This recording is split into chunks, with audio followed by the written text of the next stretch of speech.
Justin here with the Atlanta Brick Company, and I'm going to do something a little different, something strange, something crazy. I'm going to open this sealed set, Anakin's Y-Wing Starfighter. It is set number 8037 from 2009. Now, why would I do that, you may ask? I'll give you one reason.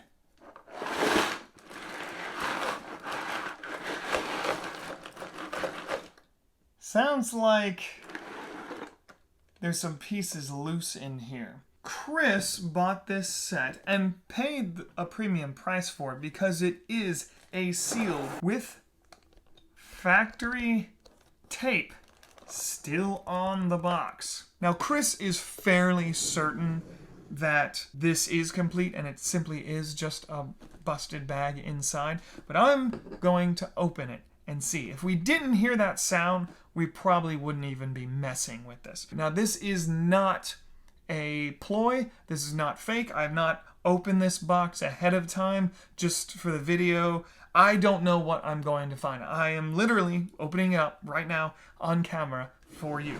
Obviously, based on the Clone Wars, you can definitely tell from the minifigures. So, yeah, definitely something loose in there. So, I'm taking this factory tape and cutting it. Here we go to find out what happens. This does look like it's the hinge lid type of box. All right. When the Atlanta Brick Company sells things and we say it's complete, gosh darn it, we are going to make sure it is complete. Let me bring the camera closer. Let me just turn it around here, and like I said, this is not a setup. I am opening this up for the first time right now.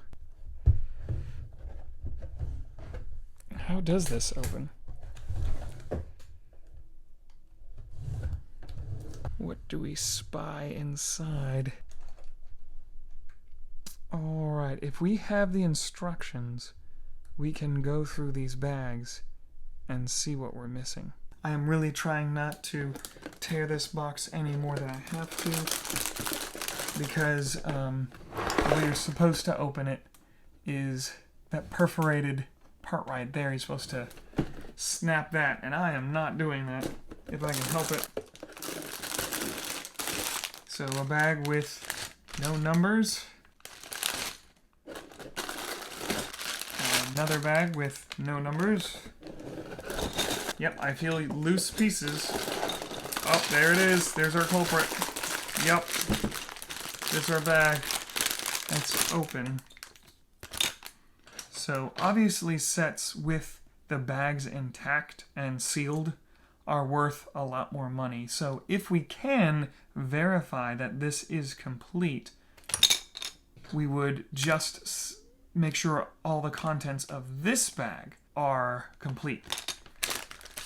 The problem with that is Bricklink does not tell you what's in individual bags or how many of them there are.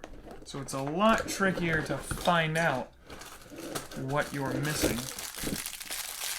And none of these bags are numbered. I feel our instructions in here. I'm just going to go ahead and put everything in here because I'm sure that's where it came from, unless we have two busted bags, who knows. The lengths we go through to make sure our customers are completely satisfied. If you were going to pay top dollar for a sealed set, you'd want it to be right, and that's what we deliver. Oh, there's our two. There's our pristine instructions, very nice.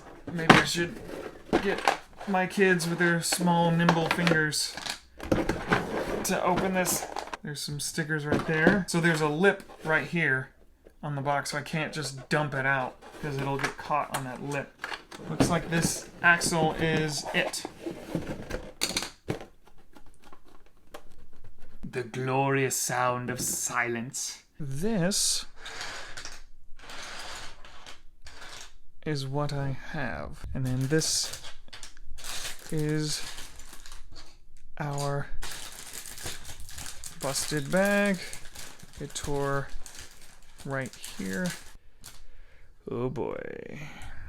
This is before numbered bags, apparently, so there will be no way for me to tell absolutely what is missing. You were supposed to open everything and then just dump it out, because in this bag is Anakin's legs and torso, but in this bag is his hair, so who the heck knows? I found something on Reddit where someone asked Lego, hey, when did you guys start using numbered bags? Supposedly he posted his response that he got from the Lego group. The answer went something like 1998 is the earliest record they have, but it's not anything specific. They couldn't tell you what set it came in. It's just that's the earliest date they know of they started using numbered bags, and it was only for larger sets.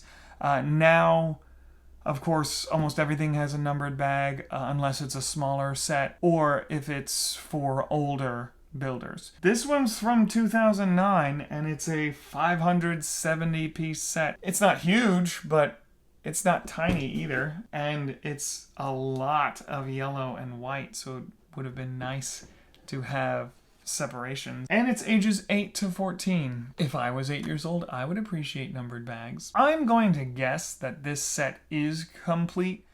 Alright, quick update. I had to give that set to Angie, who had done work like that before. Because the bags weren't numbered, it was just going to be too difficult for me to decide if everything in that bag was there. Because the box was sealed, because there was only one bag open, we're pretty darn sure everything is there. It looked like all the minifigures were there, so that was a big plus. It wasn't enough to really make a video of, and it's more like just scouring the internet and double checking.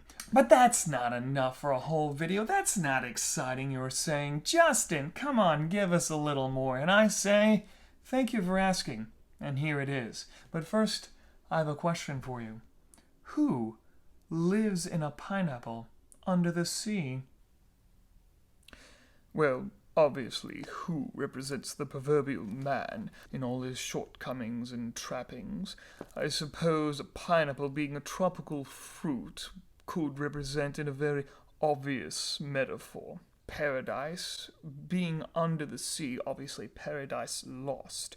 The sea being a vast empty ocean of unforgivable blackness. So man lives in his false paradise of his own construction in a vast sea of empty loneliness, searching only for the one thing that he cannot have: love. Oh, okay, that's one way to interpret it. But what I'm talking about is a little yellow man named SpongeBob SquarePants. And we have a little yellow set to show you today. Yes, today I'm going to show you the heroic heroes of the deep. Set number 3815 from the ever popular and still ongoing hit TV show on Nickelodeon, SpongeBob SquarePants. Now, I never really got into it. For one thing, it came out in 1999. Jeez, I was in high school that year. That is some longevity there. Anyway, and I didn't have cable. It really hit its popularity when I was in college, but I was too busy watching other things because that was when the big anime craze hit. So I did not get that into SpongeBob SquarePants. I appreciate the humor, but I never really got into it. But what I can get into is this little guy here. Let's get a little crazy with the Square Man himself. So for this set, it was only missing one part in the entire thing. There was a couple of extra pieces that didn't belong. It had all the minifigures. It had the instructions, which are in great shape. The box is in pretty good shape.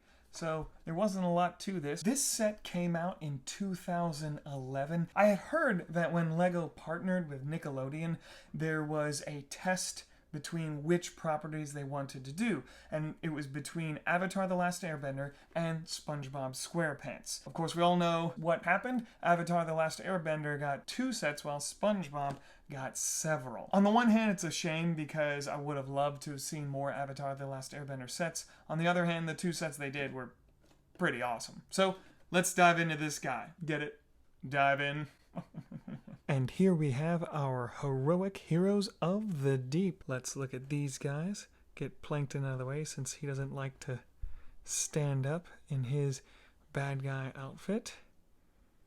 We've got the metallic, shiny, grabby hands, and a menu he's stolen from the Krusty Krab. Apparently, this does spin. And here's our heroic duo, our dynamic duo. We have SpongeBob as the Quickster and Patrick as the Elastic Waistband. That is his superhero name. So if you haven't seen this before, this is just a regular minifigure with... That's disturbing. And SpongeBob works the same way. Get his bubble blaster out of the way. He does... It's the... Both of these capes are the older style, hard style, and that's just a piece that goes over. And that's how you get the magic of Lego SpongeBob. They have that dark azure piece, which is the blue you see throughout. This is regular blue on him, and the light blue legs. But it's that beautiful dark azure throughout. This is their vehicle. Got their red phone, reference to the 60s Batman, of course. And propeller in the back. These are adjustable. They're missile launchers or bubble blasters, or to me they're jellyfish. And these are the regular flick fire, so you flick it hard, it'll just come out. And what these things are, besides being awesome, I mean, it really does look like a jellyfish. That's so cool. This is just the regular minifigure chef's hat done in clear. So cool. So cool. That'd be so neat to get a bunch of those and do them for jellyfish in a scene. So that's it. Unprinted windshield. Rolls very nice. That is a print. There's no stickers in this set. That's a print. And let's get these guys ready to defend justice.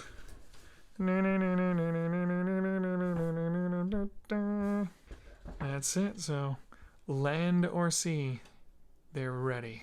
So that was the Sponge Man and his sidekick with their villain. If you like this content, if you like to see how we do things, please give a like, a share, comment, subscribe, all that stuff people on YouTube say. Please do that if you're interested, if you feel so inclined. I would really appreciate it. The store would really appreciate it. Sorry this was a smaller thing, but I do have a couple of bigger things lined up and some different things I'd like to do. Please click on something if you want to. If you have the time, I would really appreciate it. This is Justin from the Atlanta Brick Company.